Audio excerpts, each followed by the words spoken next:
brought to you by Silver Pumps. Top quality और consistent performance के लिए सिर्फ सिल्वर पंप्स नाम याद रखना।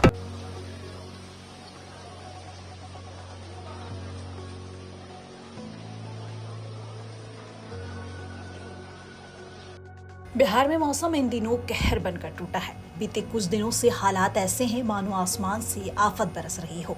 कहीं आंधी तूफान तो कहीं बारिश की बौछार ने जनजीवन को अस्त व्यस्त कर दिया है। पिछले 3-4 दिनों से मौसम खराब बना हुआ है। कहीं तूफानी सुबह है तो कहीं डरावनी शाम।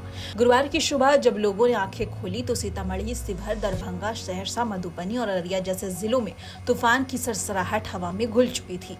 धूल भरी आंधी, तेज हवाएं और आसमान में काले बादलों ने माहौल को डरावना बना दिया।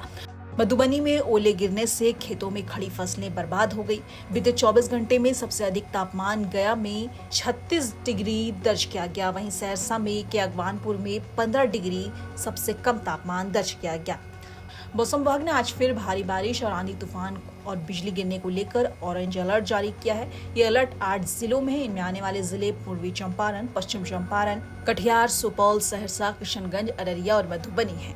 इसके अलावा 30 से ज्यादा जिलों में येलो अलर्ट जारी किया गया है। इन जिलों में 40 से 50 किलोमीटर प्रति घंटे रफ्तार से हवाएं चलने और गरज तड़क के साथ बारिश और ओले गिरने की आशंका है। इनमें आने वाले जिले गोपालगंज, सिवान, मुजफ्फरपुर, समस्तीपुर, पटना, नालंदा, गया, नवादा, जमुई, शेखपुरा, बेगूसराय, खगड़िया, मुंगेर, बांका, भागलपुर जैसे कई जिले शामिल हैं। वहीं कैमूर, बक्सर, रोहतास, औरंगाबाद और अरवल, भोजपुर जैसे जिलों में बारिश को लेकर कोई अलर्ट नहीं है। बताते चले बुधवार 10 अप्रैल को बिहार के अलग अलग जिलों में अचानक मौसम में बदलाव होने के बाद कई इलाकों में आंधी तूफान आया और आकाशीय बिजली गिरने से 22 लोगों की मौत हो गई।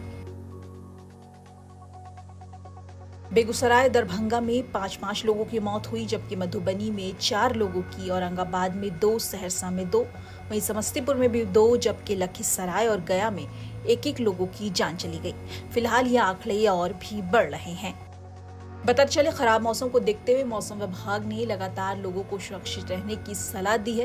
विभाग ने इसके प्रभाव और सुझाव को लेकर एडवाइजरी जारी करते हुए कहा है कि लोगों को कमजोर इमारतों से दूर रहना होगा, घरों में सुरक्षित रहें, पेड़ या बिजली के खंभों के नीचे खड़ा न होने की सलाह दी है।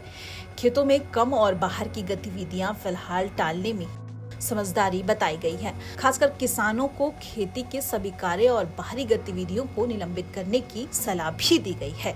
बताते चले फिलहाल तापमान में उठापटक बना हुआ है। मौसम केंद्र के मुताबिक 13 अप्रैल तक मौसम का मिजाज ऐसा ही बना रहेगा। हालांकि 14 अप्रैल से मौसम का मिजाज बदल जाएगा। तेज हवाएं और बारिश भले ही गर्मी से थोड़ी राहत दें, लेकिन फसल और रोजमर्रा की जिंदगी पर इस बदलते मौसम का खासा असर पड़ रहा है। ये सारी जानकारी मौसम विभाग की आधिकारिक वेबसाइट से ली गई है। देखते रहें बिहार तक।